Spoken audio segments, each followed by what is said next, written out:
Кайырлуу күн, эфирде кантар айынын жаңалыктары. Сиздермен бүгүн мен Бекзат және менин әріптесім Настя. Спасибо, Бекзат. С третьей четверти 9 и 11 классы вернулись в школу. Давайте узнаем их впечатления с места событий у нашего корреспондента Асем. Асем, нас слышно? Да, слышно. Как мы знаем, 9 и 11 классы вернулись в школу. Давайте спросим их об их впечатлениях после долгой разлуки со своей школой. Здравствуйте, могли бы рассказать своих впечатлений с долгой разлукой со своей школой? Что ж, хочу сказать, что очень рада вернуться в школу. Я снова вижусь со своими друзьями, любимыми учителями. И считаю, что обучать в школе учащихся – это самый лучший способ. Я тоже согласна с ней и предпочитаю учиться в школе. Спасибо. Со слов детей мы поняли, что детям больше нравится в школе, а не дома.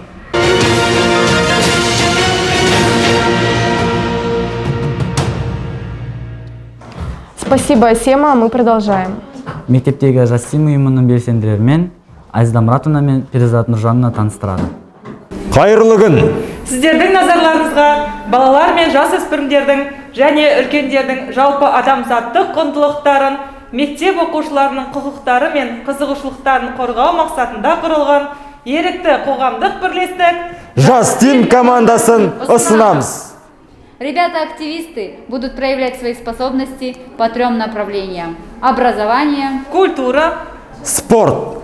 Команда құрамында жан-жақты, позитивные, талантты, креативные, ұшқыр ойлы остроумные. және шығармашыл оқушылар жиналған. Бұл айдынның ойынша әрбір қазақ жігітінің мінезі арыстандай мықты болу керек. Сондықтан ол спортпен шұғылданады. Жас тим тобына қосылған себебі мектепті дамыту, келешек жастарға үлгі болу.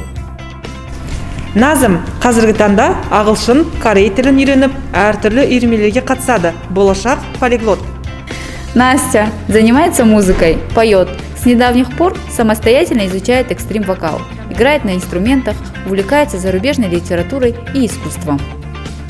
Амина любит читать книги, изучает языки, занимается саморазвитием. Аяна бос уақытында кітап оқып, ас үйдегі тірлікпен айналысқанды ұнатады.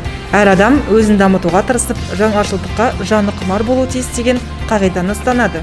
Зарина в свободное время любит рисовать и готовить, старается развиваться, читать книги и смотреть мотивационные фильмы.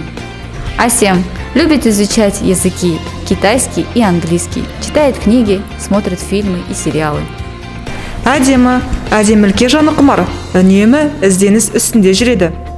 Сабина мотивациялық сериалдарды көріп, позитивті өмір сүруді қолдайды. Қазіргі кезде ағылшын тілін үйрену үстінде.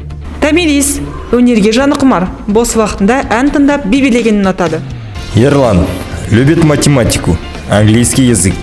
В свободное время занимается всем, что подается под руку.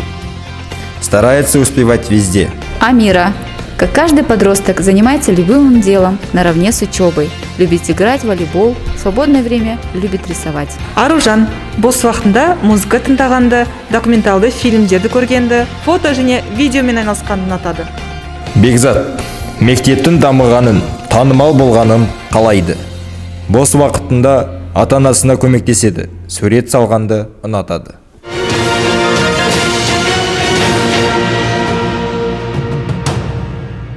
Главной заключительной новостью эфира является план мероприятий, которые пройдут в январе. С ними вас познакомит наш корреспондент Аяна. Қаңтар айының негізгі бағыты зияткерлік тәрбие. Ақыл озбайды, білім тозбайды демекші. Робототехника ойынға тәуелділіктің зардаптары атты онлайн мастер-класс. Ұшқыр ой алаңы, оқушылардың дебаттық қозғалысы.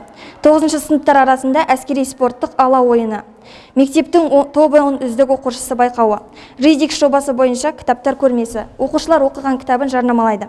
Гидропоника. Өсімдіктің топырақсыз өсірудің тиімді тәсілдері атты ақпараттық мастер-класс. Өнегелі өмір жобасы аясында джиу-джитсу бойынша Қазақстан чемпионымен кездесу. Өнегелі өмір жобасы ұшқыш мамандығымен танысу.